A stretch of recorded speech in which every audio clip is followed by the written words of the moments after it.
જ્યારથી તમે સાધનાની શરૂઆત કરો, આ અંતિમ દર્શનની અંદર આવે છે, જ્યારથી તમે યોગ સાધના કરો, જ્યારથી તમે યોગ સાધનાની આસન પ્રાણાયામ ધ્યાનની શરૂઆત કરો ને, ત્યાંથી તમારી આયુ અટકી જાય છે, ત્યાંથી તમારી ઉંમર અટકી જાય છે, સાવ અટકી જાય ઉંમર.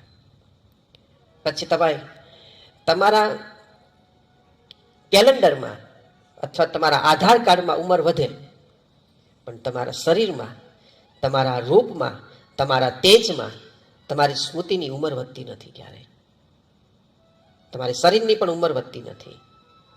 એટલું જ આપણું શરીરનો બાંધો, આપણી ઓળા, આપણા ચક્રો, આપણી તાજગી, આપણી સ્ફૂર્તિ એટલું જ રહે છે. એટલે કહું, સાધના કરો બધા, સાધના કરો, સાધના કરો. તો દરરોજ સાધના થવી જોઈએ.